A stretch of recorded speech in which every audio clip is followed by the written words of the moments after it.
우리 말씀 보겠습니다. 오늘 우리에게 주신 하나님의 말씀은 창세기 40장 20절에서 23절까지 말씀입니다.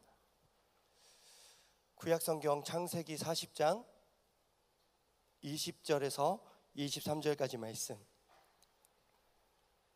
구약성경 62쪽에 있습니다. 창세기 40장 20절에서 23절까지 말씀을 제가 한 절 여러분도 한 절 교독하겠습니다. 제3일은 바로의 생일이라. 바로가 그의 모든 신하를 위하여 잔치를 베풀 때에 술 맡은 관원장과 떡 굽는 관원장에게 그의 신하들 중에 머리를 들게 하니라.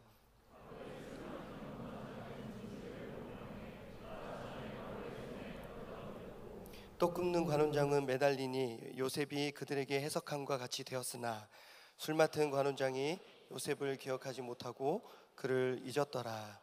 아멘. 이 본문의 말씀으로 내 이미 너의 인생에 끼어들었다, 내 이미 너의 인생에 끼어들었다 라는 제목으로 잠시 말씀을 전하고 은혜를 나누겠습니다. 제가 이미 여러 번 이야기를 했고 또 더 이상 설명하지 않아도 여러분들은 대부분 아시겠지만, 제가 토요일 유송 예배를 비롯해서 새벽 예배든 교직원 경건회든 어떤 원래의 설교든 제가 다른 설교를 준비하는 원칙이 있습니다. 제일 많이 참고하는 자료가 뭐냐면 바로 그 직전 주일 예배 말씀입니다.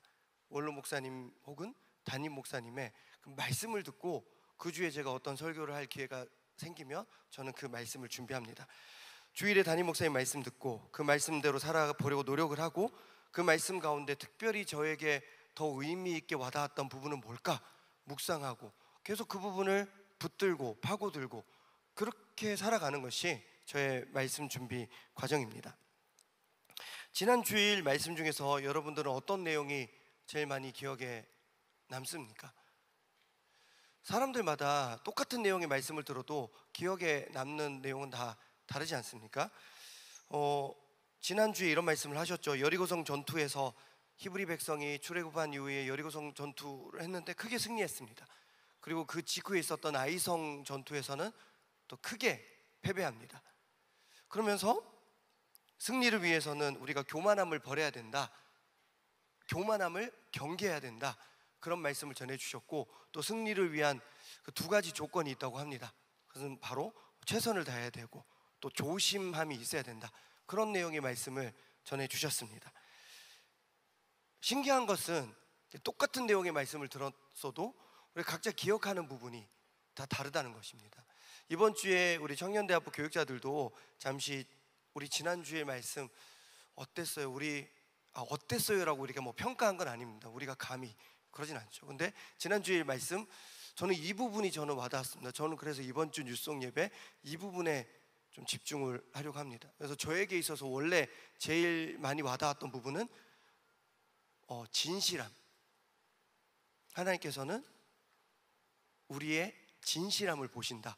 그래서 진실함을 포인트로 원래 설교를 준비를 했었다가 제가 조금 방향을 설교를 준비하면서 틀었는데, 전 진실함이 많이 와닿았습니다. 그런데 또 어떤 분은 최선, 그 조심함, 이 부분이 기억에 남습니다 라고 그런 얘기를 나눴습니다. 그랬더니 또 어떤 분은 그런 얘기도 하셨어요? 라는 얘기를 하더라고요. 그러니까 똑같은 내용의 말씀을 교육자들이니까 얼마나 집중해서 듣겠습니까? 그런데 각자 자기에게 크게 와닿는 부분이 또 다 다르다는 것이죠.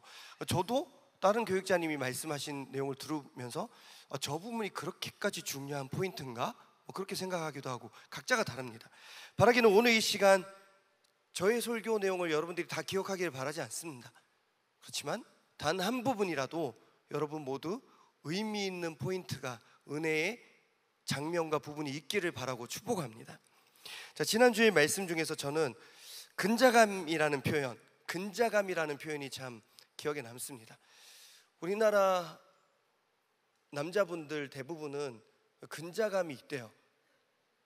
나 좀 잘생겼네, 이런 근자감이 있대요. 저는 대부분의 남자에 들어가지 않는 것 같아요. 근데 이 말씀을 하시면서 오부 사회자 임기도 목사님을 칭찬하셨어요. 저 사람은 잘생겼다고 생각할 거예요. 근데 그러면서 뭔가 반응 되게 놀라신 것 같아요, 임기도 목사님이.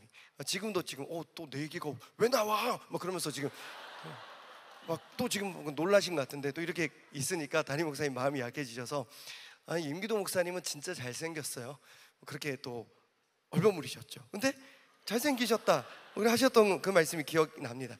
그런데 제가 볼 때 성경에 나오는 수많은 인물들 중에 근자감의 끝판왕이 누구일까? 저는 요셉이라고 생각합니다.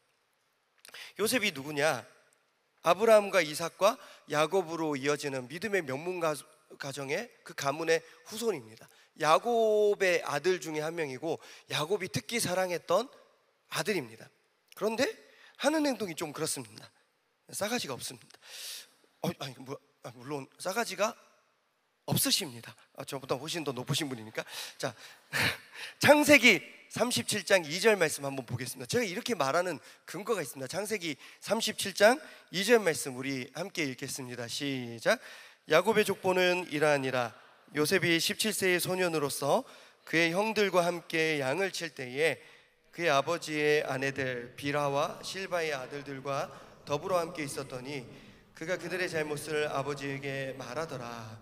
아멘. 이 장면을 제가 조금 부연 설명을 하겠습니다.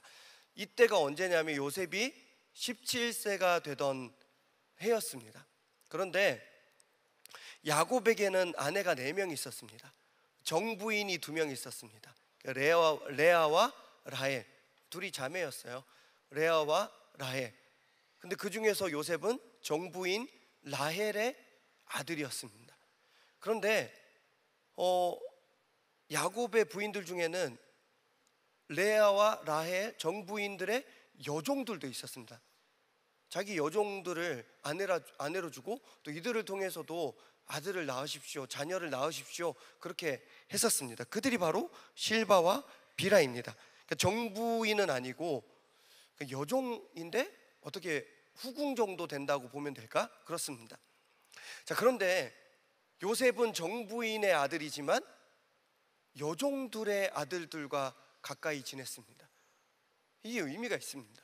정부인의 아들이지만 다른 정부인의 아들들과는 가까이 지내지 못했다, 인정받지 못했다, 따돌림을 받았다, 그렇게 볼 수가 있습니다. 아무튼 정부인의 아들들은 아니지만 여종들의 아들들이 그래도 요셉을 같이 있게 해줬습니다. 근데 여기서 의미 있는 표현이 하나 나오는데 이런 표현이 나왔습니다. 그가 그들의 잘못을 아버지에게 말하더라. 여종들의 아들들이 요셉과 같이 그래도 지내줬어요. 그렇게 막 마음에 드는 건 아니었지만 그래도 같이 있게 해줬습니다. 근데 요셉이 그 은혜를 어떻게 갚냐면 이 형제들이 뭔가 잘못을 했는데 그걸 자기 아버지에 가서 얘기를 하는 거예요. 꼰지르는 거죠. 싸가지 없는 거 아닙니까 이거? 여러분들 중에 이런 행동을 하면 어떻게 같이 놀아줬어요. 근데 그걸 다른 누군가에게 가서, 아니면 교육자에게, 아니면 우리 어머니께 가서 우리 그룹장님 어머님이시죠? 교회에서 술을 마시더라고요. 여러분들 그렇게 안 하시겠지만 뭐 이런 걸 얘기를 하는 거예요. 이런 행동을 자기 아버지한테 얘기하는 거예요. 진짜 나쁜 사람입니다. 근데 요셉이 어떻게 이럴 수 있었을까? 이렇게 싸가지가 없을 수 있었던 근거, 이렇게 자신감 있게 행동할 수 있었던 근거는 무엇이었을까요? 근거 없는 자신감이 아니라 근거 있는 자신감이었을 텐데 그의 이 자신감의 근거는 무엇입니까? 창세기 37장 3절입니다. 우리 창세기 37장 3절 말씀 한번 함께 읽겠습니다. 시작. 요셉은 노년에 얻은 아들이므로 이스라엘이 여러 아들들보다 그를 더 사랑함으로 그를 위하여 채색옷을 지었더니. 아멘. 요셉의 자신감의 근거가 나옵니다. 바로 아버지였습니다. 그의 아버지 이스라엘, 즉 우리에게는 야곱이라는 이름으로 더 익숙하죠. 야곱이 노년에 얻은 아들이 요셉이었습니다. 그래서 야곱은 이 요셉을 정말 많이 사랑했습니다. 그리고 특히 자기 아내들 중에서 제일 사랑했던 아내가 라헬이었는데 라헬의 아들이 그 요셉이었기 때문에 얼마나 더 사랑했겠습니까? 다른 아들에게는 입히지 않았던 채색옷, 뭔지는 정확하게 모르겠지만 아무튼 뭔가 더 좋아 보입니다. 노스페이스 정도 되나 보죠. 그런 거 입혔습니다. 요셉의 자신감의 근거는 아버지였습니다. 야곱은 다른 아들들보다 요셉을 더 사랑했고 결국 요셉은 사회성도 없고 싸가지도 없고 자신감만 가득한 그런 사람으로 자라났습니다. 결국 어떻게 되냐? 창세기 37장 4절 말씀입니다. 창세기 37장 4절 말씀 시작. 그의 형들이 아버지가 형들보다 그를 더 사랑함을 보고 그를 미워하여 그에게 편안하게 말할 수 없었더라. 아멘. 참 안타깝습니다. 자기 아버지가 자기를 사랑하는 건 물론 감사하죠. 그런데 아버지가 자기를 사랑하면 뭐합니까? 아버지 빼고 모두가 자기를 미워합니다. 그리고 자기 앞에서 아무도 편안하게 말을 하지 못합니다. 제가 만약에 청년대학부 사무실에서 여러분들과 저의 관계이든 아니면 다른 교육자님들과 저의 관계이든 실행위원 장로님 집사님들과 저의 관계이든 제가 이렇게 된다면 전 너무 속상할 것 같습니다. 원로 목사님이나 담임 목사님께서 저를 어떻게 인정을 해 주신다고 칩시다. 그런데 그로 인해서 다른 누군가와는 다 관계가 틀어지면 참 속상할 것 같습니다. 하지만 요셉은 상관없는 것 같아요.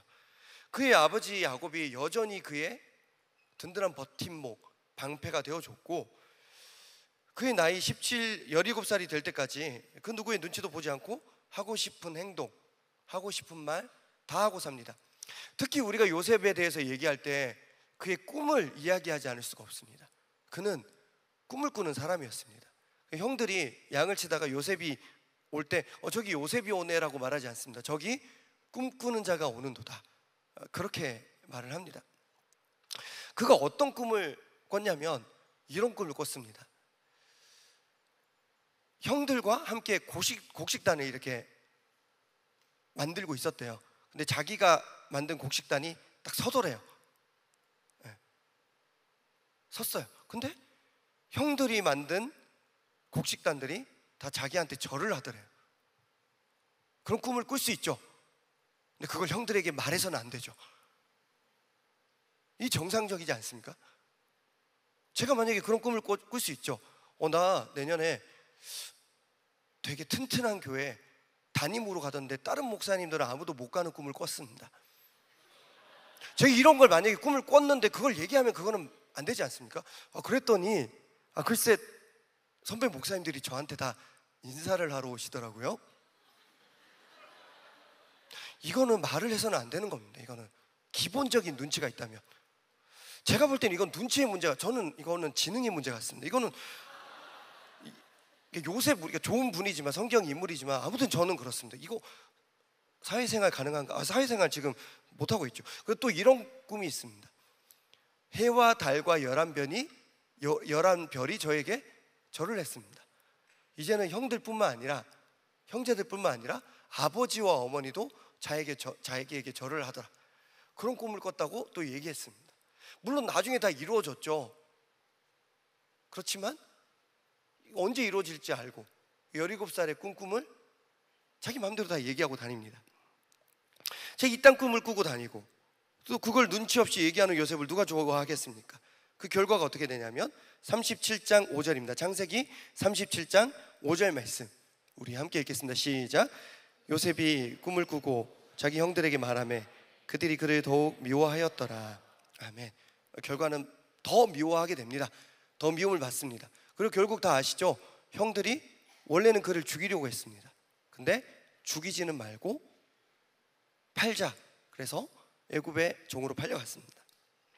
아버지라는 배경을 등에 업고 자기 맘대로 말하고 행동했던 요셉이었는데 혼자서 채색 옷을 입고 다니던 귀공자였는데 이제는 그 배경이 사라졌습니다.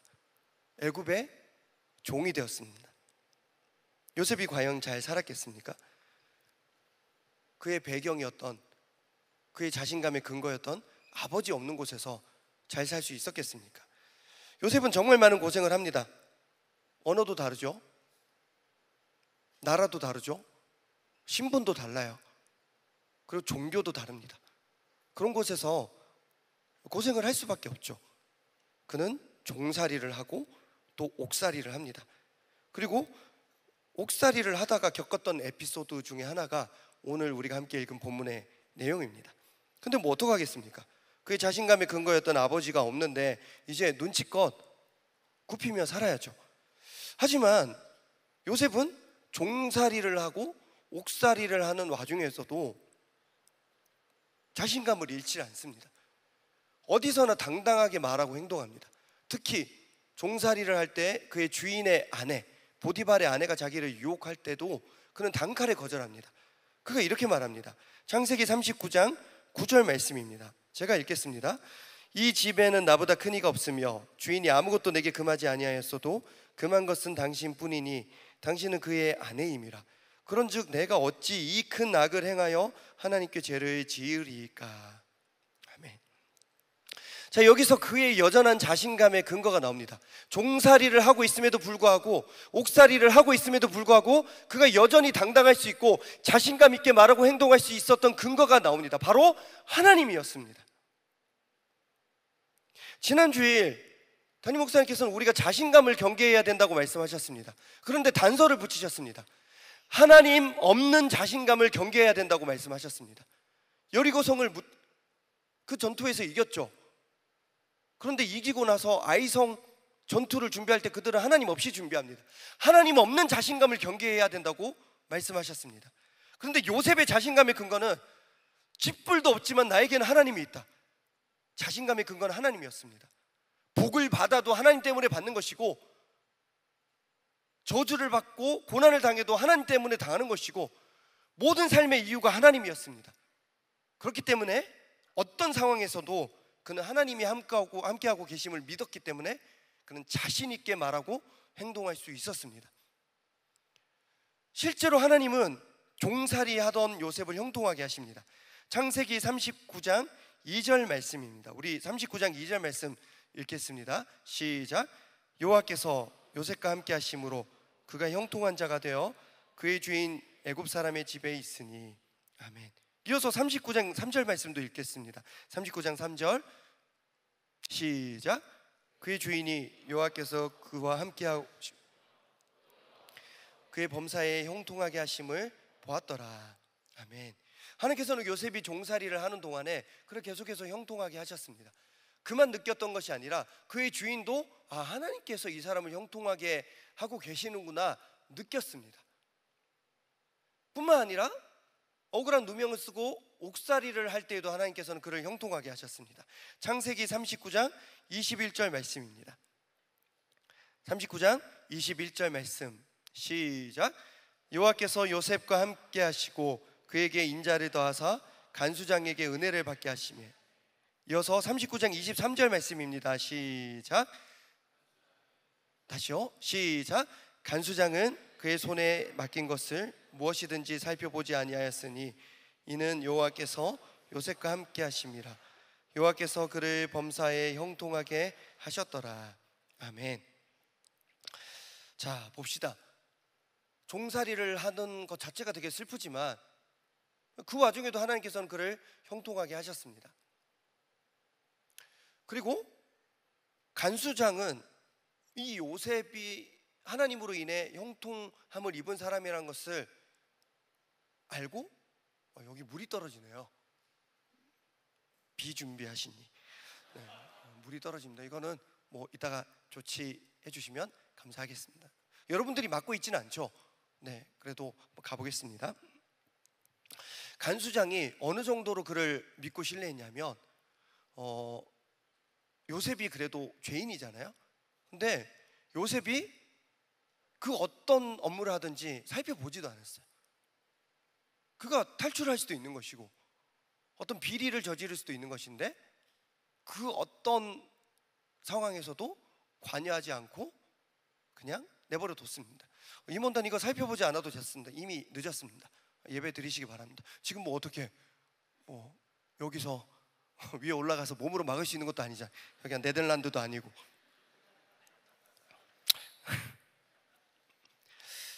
자, 간수장은 그렇게 했습니다. 제가 이걸 봤을 때 하나님께서 저를 형통하게 하시는 줄 저는 믿습니다. 근데 저는 나는 이 정도까지는 아니구나라는 것을 느꼈습니다. 저는 분명 감옥에 있는 것은 아닙니다. 그러나 저의 간수장께서는 저에게 뭔가 일을 맡기셨을 때 살펴보십니다. 황 목사 어떻게 했어? 다 살펴보십니다. 어떻게 했어? 수련회 주제 어떻게 할 거야? 포스터 준비됐어? 물어보십니다. 그리고 마음에 안 드시면 다시 일어나. 그렇게 하십니다.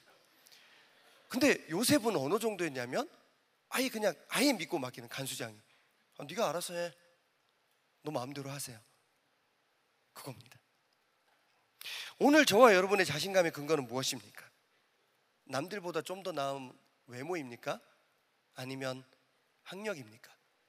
아니면 타고 다니는 차인지, 들고 다니는 가방인지, 좀 더 넓은 살고 있는 집인지, 아니면 내 수중에 있는 돈인지, 뭐가 여러분의 자신감의 근거입니까? 오직 하나님 한 분만이 우리의 자신감의 근거가 되어야 할 줄로 믿습니다. 다른 어떤 이유나 조건이나 상황이나 사람이 우리의 자신감의 근거가 되는 것이 아니라, 우리 앞마당에 그 큰 돌덩이에 오직 주님 적혀 있잖아요. 오직 주님만이 우리의 자신감의 근거가 되는 저와 여러분의 삶이 되어야 할 줄로 믿습니다. 자, 그러나 봅시다. 이러한 믿음으로 살았음에도 불구하고 요셉의 현실은 참 비참합니다. 종살이와 옥살이를 몇 년씩 했는지는 잘 모르겠습니다. 그건 성경에 나와 있지 않습니다. 그런데 17살에 애굽의 종으로 팔려갔던 요셉의 나이는 이제 28이 됩니다. 오늘 우리가 함께 읽은 본문의 상황이 그렇습니다. 30이 되던 해에 그가 바로 왕의 꿈을 해석하고 이제 그의 인생에도 꽃길이 열리지만 아직 그때가 도래하지 않았습니다. 그로부터 2년 전의 상황입니다. 이제 28인 거죠. 종으로 팔려온 지 11년이 지났습니다. 여전히 그는 하나님을 잘 믿고 있었고 감옥 안에서도 하나님께서는 그를 형통하게 하셨습니다. 그러나 11년이 흘렀음에도 불구하고 자신의 꿈이 이루어지지 않는 상황, 여전히 종살이와 옥살이를 하고 있는 자신의 삶의 처지는 그 대단한 요셉의 믿음과 그의 자신감도 점점 더 약하게 만들고 있었습니다. 지난주에 말씀 중에 이런 말씀도 하셨죠. 과거에 잘 믿었다고 해서 그게 오늘의 믿음의 보장이 되지 않는다. 청년대학부 회장으로 섬겼던 지체들이 계속해서 그 당시 회장으로 섬기던 당시의 믿음 생활로 유지하고 있지 않는다, 그런 말씀을 하셨습니다. 그 대단한 요셉도 그랬습니다. 술 맡은 관원장의 꿈을 잘 해석해 줍니다. 3일 뒤에 당신은 복직할 거라고. 그리고 술 맡은 관원장에게 이렇게 부탁합니다. 창세기 40장 14절 말씀입니다. 제가 읽겠습니다. 당신이 잘 되시거든 나를 생각하고 내게 은혜를 베풀어서 내 사정을 바로에게 아뢰어 이 집에서 나를 건져주소서, 이렇게 말합니다. 솔직히 이 부분이 특별히 문제가 되지는 않죠. 술 맡던 관원장이 마침 감옥에 들어왔고 어느 날, 그리고 꿈 때문에 고민하고 있었고 자기는 그 사람의 꿈 때문에 고민하는 것을 해결할 수 있는 지혜와 능력이 있고 하나님께서 그 달란트를 자기에게 주셨고, 그래서 꿈을 풀이해 줬고 그게 그 사람의 근심을 해결하는 데 도움이 됐고, 그러면 사흘 후에 복직하게 되면 저를 생각해 달라고, 제가 당신에게 어떤 도움이 되지 않았습니까? 그리고 나를 이 감옥에서 건져주셔서, 이 정도 부탁할 수 있습니다. 이 정도 부탁과 청탁은 불법이 아닙니다. 하지만 한번 돌아봅시다. 요셉이 평생 사는 동안 누군가에게 이런 식의 부탁을 한 적이 있었던가? 보디발에게 부탁한 적이 있었습니까? 그의 큰형 루벤에게 이런 부탁한 적이 있었습니까? 간수장에게는 이런 부탁한 적이 있었습니까? 간수장, 저 좀 잘 살펴주시고 저 좀 빼주세요. 당신도 형통함을 입었지 않습니까? 그런 얘기 한 번도, 그런 부탁하지 않았습니다. 그러나 11년의 종살이와 옥살이는 그를 나약하게 만듭니다. 평생 처음으로 사람에게 이런 부탁을 합니다. 하나님께 기도만 하던 요셉이었는데 사람에게 부탁합니다. 당신이 잘 되거든 나를 생각해 달라고. 여기서 분명히 나갈 줄 믿습니다. 그런데 나가면 나를 건져달라고. 사랑하는 여러분, 오직 주님을 향한 우리의 믿음이 앞으로도 영원히 이어져야 할 줄로 믿습니다. 이 대단했던 요셉도 세월이 지나가니까, 고난이 이어지니까 하나님 의지에서 사람 의지로 바뀌게 되는데, 세월이 지나갈수록 의지할 것은 예수뿐임을 믿으시기 바랍니다. 날마다 점점 더 예수님만 의지하고 세월을 아낄 줄 아는 저와 여러분 되시기를 축복합니다. 평생 처음 단 한 번 사람을 의지하였던 요셉이지만 요셉의 이 일탈은 실패로 돌아갑니다. 왜냐하면 그 사람이 그를 잊어버렸거든요. 창세기 40장 23절 말씀입니다. 오늘 함께 읽었던 본문인데 한번 읽겠습니다. 창세기 40장 23절 시작. 술 맡은 관원장이 요셉을 기억하지 못하고 그를 잊었더라. 아멘. 참 슬프지 않습니까? 바로 3일 후에 복직했는데 그걸 잊습니다. 그리고 창세기 41장을 보면 그로부터 2년의 세월이 지납니다. 무려 2년의 세월 동안 바로가 꿈을 꾸기 전까지 요셉은 잊혀집니다. 요셉에게 이 2년의 기다림은 또 얼마나 힘든 시간이었을까 생각해 봅니다. 그 2년 동안 요셉이 어떤 시간을 가졌을까요? 어떻게 이 사람이 나한테 이럴 수 있지? 어떻게 잊을 수 있지? 사람을 믿은 것에 대한 배신감, 미움, 후회, 후폭풍. 저라면 미칠 것 같습니다. 누군가를 믿었는데 그 사람이 나를 배신했다는 것을 듣게 됐을 때, 제 앞에서는 분명히 괜찮은 사람이었는데 다른 사람 앞에서는 저에 대해서 영 다르게 얘기하는 것을 어떻게 듣게 되었을 때 그 마음이 쉽지가 않습니다. 하지만 분명한 것은 우리가 믿는 하나님께서는 인간관계에 틈이 생겼을 때 그 틈을 파고 드시는 줄 믿습니다. 좀 더 적나라하게 말할까요? 인간관계에 틈이 생겨야지 우리가 비로소 하나님을 찾고 하나님을 의지하게 됩니다. 이번에도 그렇습니다. 하나님은 요셉의 이 인간관계의 틈, 사람에 의지했는데 사람에게 배신당한 이 틈을 타고 하나님은 그의 인생 가운데 다시 개입하십니다. 만약에 술 맡은 관원장이 요셉을 기억해서 건져줬더라면 요셉은 이제 하나님 의지하는 사람이 아니라 사람을 의지하는 사람으로 바뀔 것입니다. 그의 남은 평생 술 맡은 관원장님 정말 감사합니다. 내 남은 평생 당신을 위해서 살겠습니다. 그런 사람이 되었을걸요. 그러나 믿었던 사람에게 버림받고 의지하던 사람에게 잊혀진 2년 동안 그는 다시 낮아졌겠죠. 그리고 다시 사람이 아니라 하나님을 의지하는 믿음을 회복할 수 있었겠죠. 오히려 더 성숙한 믿음, 겸손한 믿음을 갖고 2년 후에 풀려나서 인류 구원의 역사를 이루게 됩니다. 7년의 풍년과 7년의 흉년을 대비하고 온 세계를 구원하는 그런 요셉이 됩니다. 이번 주 목요일에 저는 출근 신방을 다녀왔습니다. 그리고 그 청년의 직장에 일찍 도착을 해서 먼저 도착해서 그 직장 인근에 있는 카페에서 그 청년과 대화를 나누었습니다. 그 청년과 그런 시간을 처음 가져서 참 대화가 잘 되었습니다. 그 청년도 저를 늘 볼 때마다 그냥 제가 이렇게 반갑게 인사하면 그 평영 인사법이라고 아세요? 인사할 때 제가 이렇게 인사하면 이렇게 하는 겁니다. 안녕하세요. 뭔지 아세요? 이렇게 인사하면서 저를 안 보고 딱 지나가고 나면 이제 하는 거예요. 뭔가 부끄러운 건지, 자기 감정이 부끄러운 건지, 아니면 제가 창피한 건지, 아무튼 안녕하세요 하면 예, 안녕하세요. 이렇게 평영, 운파. 근데 그 지체랑 이렇게 1시간 정도 카페에서 대화를 나눴습니다. 근데 너무 대화가 잘 되는 거예요. 서로 위로하고 격려하고 그런 시간을 가졌습니다. 그런데 이 얘기만 나오면 서로 대화가 종결되었습니다. 끝나버렸습니다. 제가 이렇게 물었습니다. 야, 너무 우리 잘 맞는다. 내년에 어떤 직분으로 섬길 거예요? 바로 표정이 바뀌고 안색이 변해요. 이 말만 그 이후로도 또 어떻게 회복해서 다시 대화하다가 그래서 내년에 뭐 할 건데 하면 또 다시. 근데 이게 신기한 건 뭐냐면 반대의 대화도 마찬가지였어요.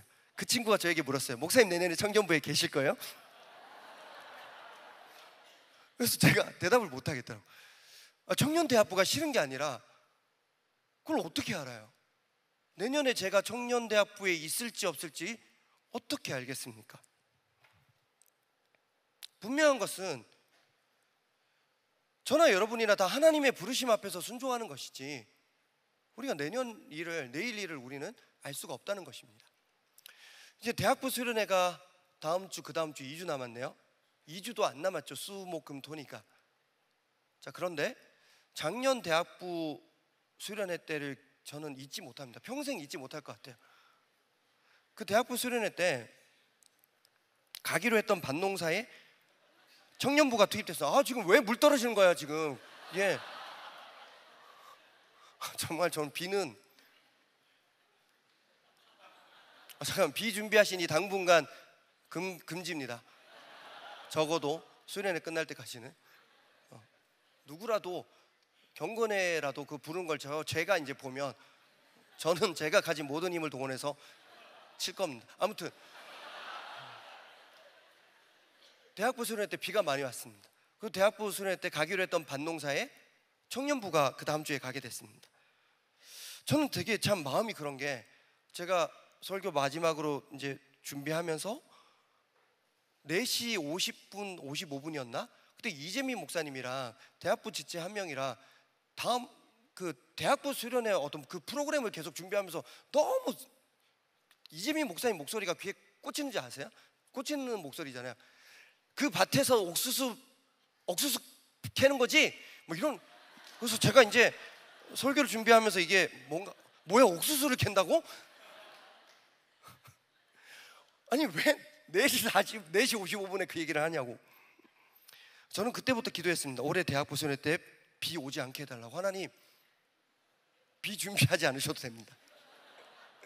제가 이렇게 기도해도 모르는 일입니다. 대학부 수련회 때 비가 올지 청년부 수련회 때 비가 올지 비가 안 올지 모르는 일입니다.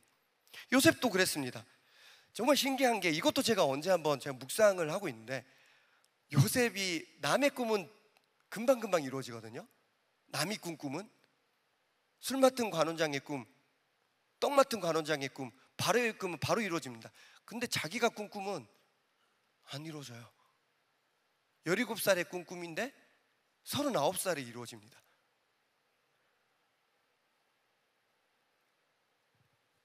우리는 우리의 내일을 알 수가 없습니다. 우리가 할 수 있는 유일한 일은 그저 이거밖에 없습니다.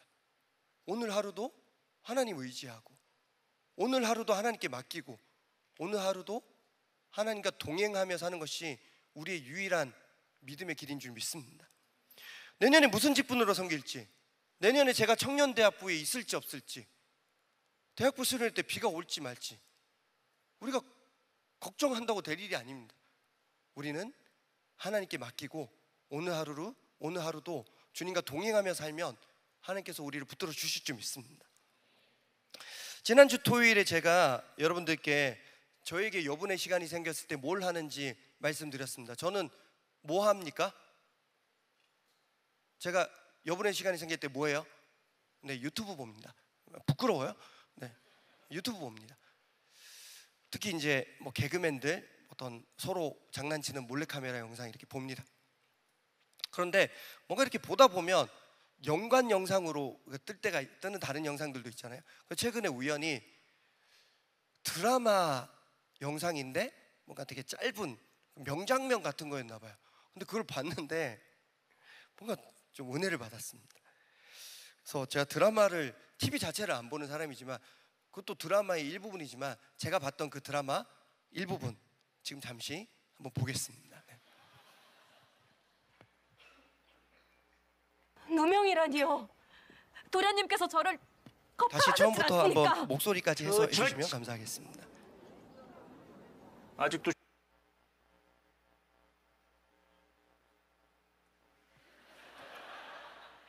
누명이라니요. 도련님께서 저를 겁탈하셨질 않습니까? 아직도 정신을 못 차렸구나. 뭐들 하느냐?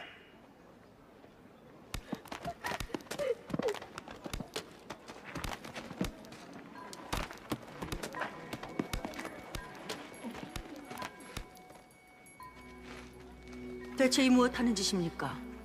분명히 방자한 여종을 가르치는 중이니 상관 말고 가던 길이나 가시지요. 가던 길이나 가기엔 양쪽의 말이 너무 다른 것 같아서 말입니다.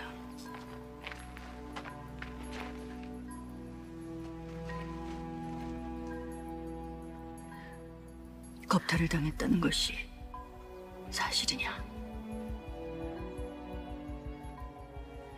천연이 여기 계시다간 다치십니다. 전 괜찮으니 어서 가시지요. 나도 괜찮다. 내게 바짝 붙거라.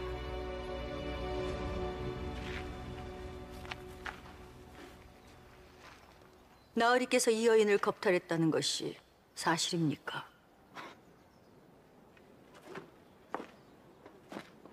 겁탈이라니요. 색을 밝히는 저 천한 것이 팔자 한번 고치려고 내게 꼬리를 친 것이요. 몸을 막 굴리는 계집이니 저 뱃속의 아이도 내가 아닐지도 모르지.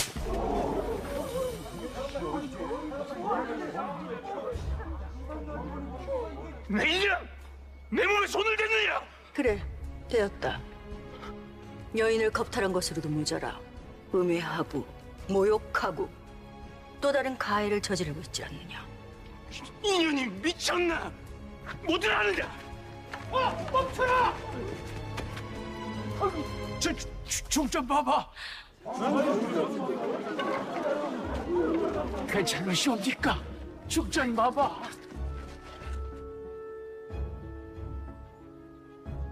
어찌할까요?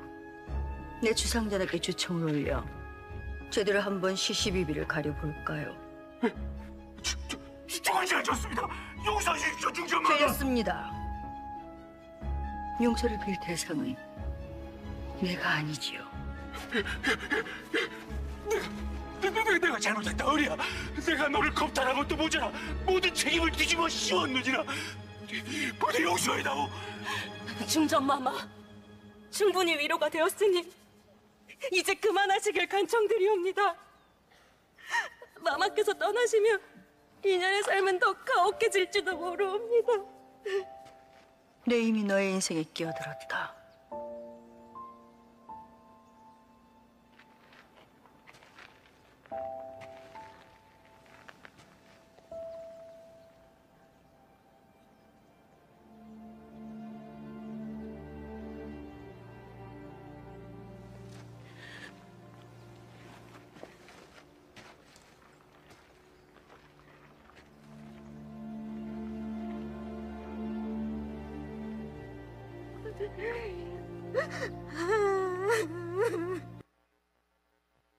네, 다시 말씀 이어가겠습니다. 제가 여러분들 표정을 봤는데 설교 들을 때보다 표정이 더 좋습니다. 이건 제가 반성할 문제인지 여러분들이 반성할 문제인지 모르겠는데 영상을 튼 것이 문제일까? 아무튼 저는 TV를 아예 안 봅니다. 드라마도 본 게 거의 없습니다. 근데 이 드라마도 이 부분만 어떻게 유튜브에 관련 영상으로 떠서 봤는데 저는 이 장면이 요셉의 상황과 참 비슷하게 느껴졌습니다. 요셉은 주인의 아내를 겁탈했다는 누명을 뒤집어 쓰고 감옥에 갇히죠. 드라마 속에서 이 여인은 자기가 겁탈을 당했지만 자기가 잘못한 것처럼 누명을 쓰고 있습니다. 물론 드라마에서는 중전마마가 나타나서 억울한 여인을 구해줍니다. 저는 이번에도 또 새롭게 느낍니다. 여러분, 성경보다 드라마가 더 은혜롭습니다. 성경은 가끔 너무 비참합니다. 근데 저는 이 드라마에서 이 대사들이 너무 은혜가 되었습니다. 이런 대사들이 있었습니다. 중전마마가 여인을 막아주니까 그 겁탈당한 억울한 여인이 이렇게 말합니다. 여기 계시다간 다치십니다. 전 괜찮으니 어서 가시지요. 그러자 중전마마가 얘기합니다. 나도 괜찮다. 내게 바짝 붙거라. 이게 너무 멋있잖아요. 교회에 바짝 붙어라. 내게 바짝 붙거라, 귀에 바짝 붙어라, 뭐 이런. 결국 중전마마의 정체가 밝혀지고 상황이 역전되고 모두가 엎드립니다. 그런데 이 여인, 이 억울한 여인은 더 두려워합니다. 이렇게 말하죠. 중전마마, 충분히 위로가 되었으니 이제 그만하시길 간청드리옵니다. 마마께서 떠나시면 인연의 삶은 더 가혹해질지도 모르옵니다. 충분히 위로를 받았습니다. 그러나 이제 그만하시길 간청드립니다. 저와 여러분의 마음이 이와 같을 때가 얼마나 많습니까? 우리는 위로받기를 원합니다. 예배드리고 말씀 듣고 찬양하고 기도하면서 위로를 받기를 원합니다. 그런데 딱 위로받는 것까지만 원할 때가 있지 않습니까? 혹여라도 하나님께서 내 인생에 개입하셔서 혹시 내가 화를 입을까 봐, 하나님 때문에 억울한 일을 당할까 봐, 그것은 달갑지 않지 않습니까? 위로까지만 주세요. 충분히 위로받았습니다. 그러니 여기까지 하시고 그만하시옵소서. 하나님이 떠나기를 바라고 우리가 먼저 하나님을 떠날 때도 있습니다. 그런 식으로 우리는 예배를 혹은 우리의 봉사와 직분을, 교회를 떠날 때가 있었습니다. 그러나 중전마마는 고집스럽게 이렇게 말합니다. 내 이미 너의 인생에 끼어들었다. 오늘 저의 설교의 제목입니다. 잠시 참견하고 떠나는 것이 아니라 손 내밀어 잡아주고 또 그 여인의 이후의 삶까지 책임져 주는 모습을 보여줍니다. 말씀을 맺겠습니다. 오늘 본문에서 요셉은 술 맡은 관원장에게 자기를 기억해 달라고 합니다. 그렇지만 그는 요셉을 잊어버렸습니다. 이 장면과 유사한 장면이 성경에 있습니다. 바로 예수님의 십자가 장면입니다. 오늘 새벽, 토요일 새벽을 깨우는 가정 때 담임 목사님께서 미국으로 가실 때 면접을 볼 때 되게 희한한 사람을 만나서 사도행전을 누가 만들었냐, 예수님의 십자가 위에서 했던 7개의 발언, 가상칠언이라고 하죠. 그게 뭔지 얘기해봐라, 뭐 그런. 그런데 예수님께서 십자가에 달리셨던 장면 그리고 어떤 발언과 이 장면이 되게 유사합니다. 예수님께서 십자가에 달리셨을 때 양옆에 두 강도가 함께 달렸습니다. 근데 한 강도가 예수님을 비방합니다. 너가 그리스도라면 증명해봐. 지난주 설교 때 하나님이 우리 아버지인 걸 증명해보세요. 뭐 그런. 예수님의 삶은 평생이 증명이었습니다. 너 하나님의 아들이면 너 돌로 떡을 만들어봐. 너 저기서 뛰어내려봐. 십자가에서도 증명을, 그 강도 같은 사람이 아니라 그런 강도 같은 인간이, 강도가 증명을 요구할 정도로 비참한 삶이었습니다. 당신이 진짜 그리스도면 여기서 내려와 보라고. 자기도 십자가에 달려 있으면서도 그런 식으로 행동합니다. 그런데 나머지 한 강도는 어떻게 말하냐면 이렇게 말합니다. 예수여, 당신의 나라에 임하실 때에 나를 기억하소서.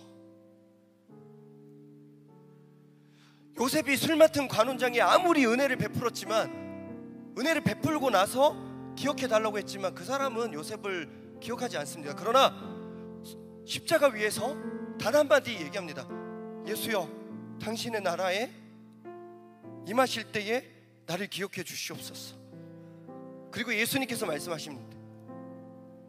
내가 진실로 내게 이르노니 오늘 네가 나와 함께 낙원에 있을 것이다.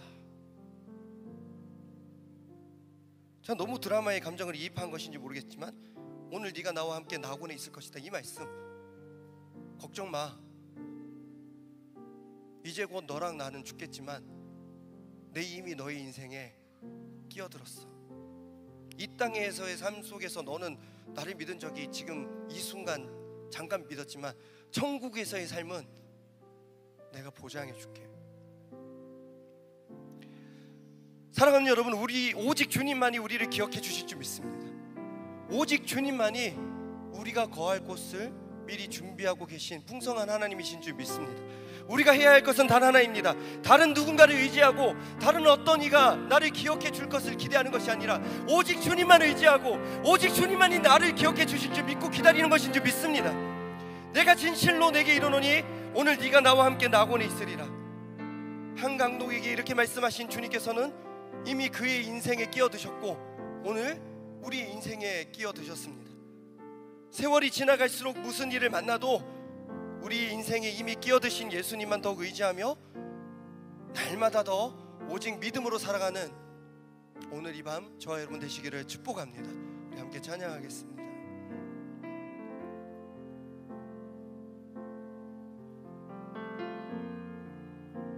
어려운 일 당할 때, 어려운 일 당할 때 나의 믿음 적으나 누구를 의지합니까? 의지하는 내 주를 더욱 의지합니다.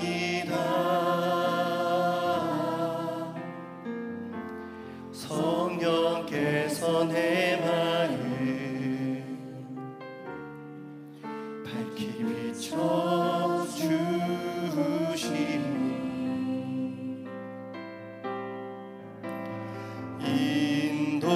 인도하시 따라서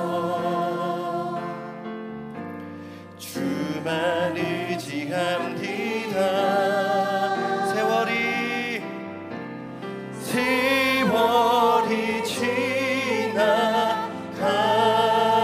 지나갈수록 의지할 것은 예수뿐일세. 무슨 일을 만나도 예수 의지합니다. 밝을 때의 노래와 밝을 때의 노래와 어두울 때의 기도로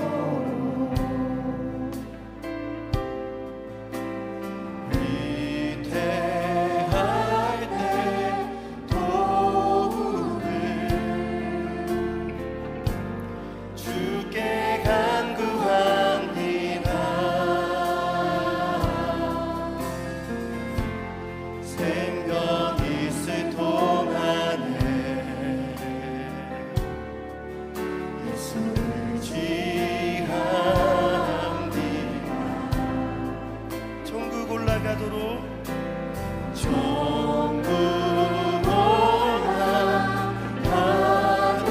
오늘 네가 나와 함께 낙원에 있으리라. 의지할 것뿐일세.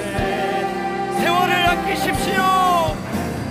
세월이 지나갈수록 의지할 것은 예수뿐일세. 무슨 일을 만나도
비춰주시네.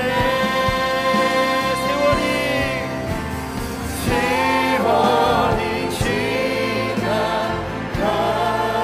지나갈수록 의지할 것은 예수뿐이세.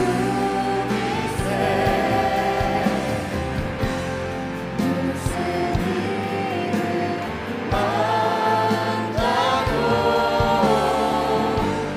예수를 의지합니다. 세월이 지나갈수록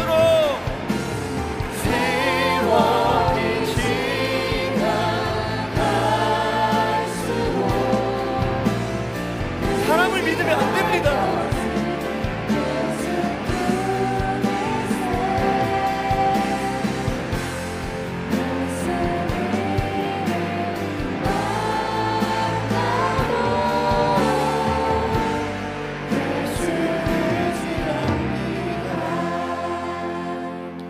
우리 짧은 여정을 돌아봅시다. 사랑하는 청년 여러분, 저도 청년의 시절이 있었잖아요. 여러분들 지금 누구를 제일 많이 의지하고 있습니까? 어떤 사람을 의지합니까? 저 사람은 나를 배신하지 않을 거야. 그 사람이 누굽니까?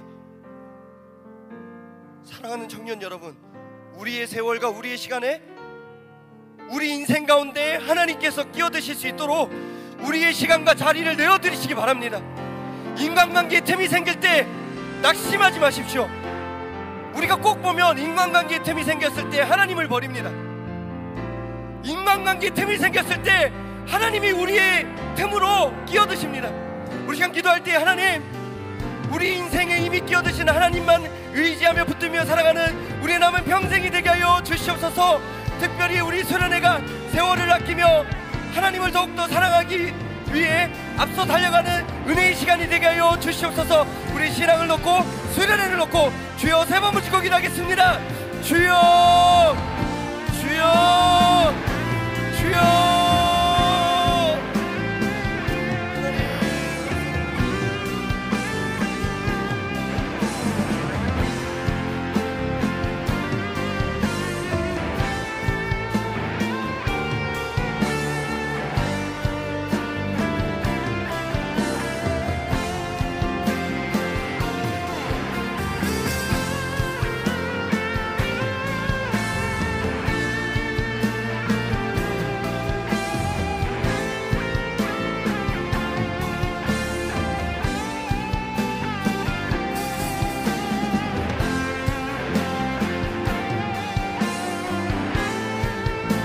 하나님 도와주시옵소서. 하나님 나의 믿음 없음을 불쌍히 여겨주시고 하나님만도 잘 믿고 살아갈 수 있도록 도와주시옵소서. 하나님 내가 믿는 그 사람 혹시 나를 배신해도 미워하지 않게 해주시고, 사람은 믿는 것이 아니라 사랑하는 대상이 오니 용서하는 대상이 오니 주여 나의 마음을 붙들어 주시옵소서. 인간관계에 틈이 생긴 우리 사랑하는 청년들, 인간관계가 무너진 사랑하는 청년들, 주의 시간 그 인간관계의 틈을 파고드시는 하나님을 새롭게 만나는 그 요셉의 시간이 되게 하여 주시옵소서. 주여,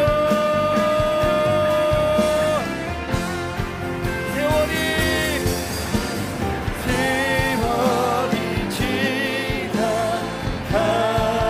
지나갈수록 의지할 것은 예수뿐이세. 무슨 일을 만나도 예수를 의지합니다.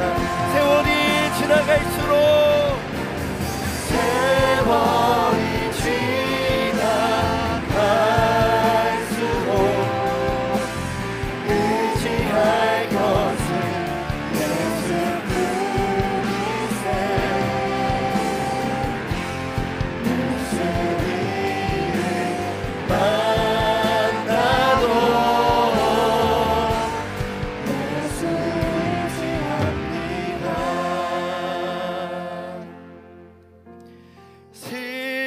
세월이 지나갈수록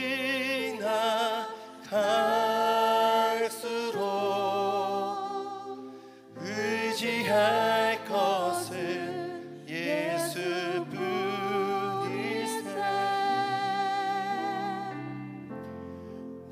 무슨 일을 만나도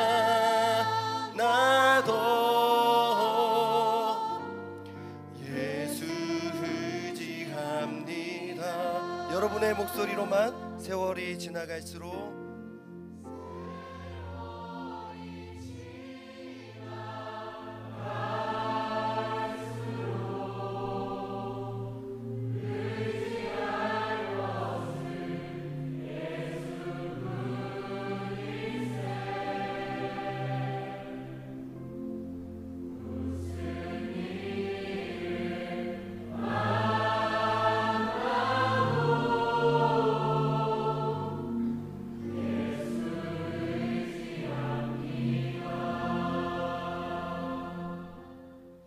살아계신 하나님,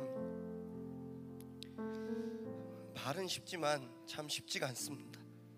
인간관계에 틈이 생겼을 때 믿었던 사람이 배신이든 죽음이든 어떤 이유로든 그 관계에 틈과 어려움이 생겼을 때 우리는 동굴을 파고 들어갑니다.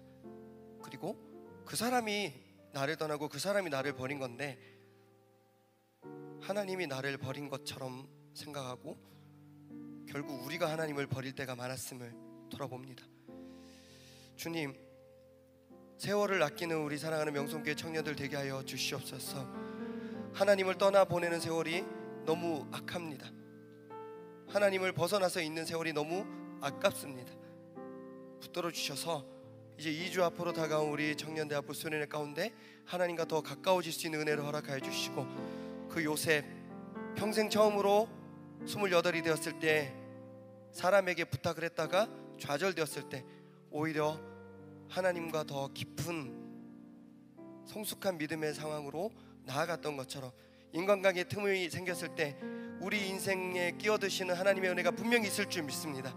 주님과 함께 동행하며 주님과 더욱 깊어지는 우리의 걸음걸음 되게 하여 주시옵소서. 앞서 준비하시는 수련회 준비위원들 또 임원단 리더들이 있습니다. 주에 붙들어 주시고 위로해 주시고, 준비 과정 가운데 인간관계에 틈이 생기지 않도록 붙들어 주시고, 그 틈이 혹여라도 생긴다며 그 시간을 통해서 하나님과 더 깊어지게 하여 주시옵소서. 담임 목사님 말씀을 준비하고 계십니다. 위로해 주시고 붙들어 주시고, 그 수련회의 그 시간과 장소가 그 모든 시간이 우리에게만 위로가 되는 것이 아니라 담임 목사님께도 위로가 되는 시간이 되며, 충분히 위로받았으니 하나님 떠나주세요가 아니라 위로만 받고 하나님 버리는 것이 아니라 복을 받아도 고난을 당해도 어떤 상황 속에서도 하나님 버리지 않는 우리 모두가 되기로 결단하는 시간 되게 하여 주시옵소서. 사랑합니다. 축복합니다. 예수 그리스도 이름으로 기도하옵나이다.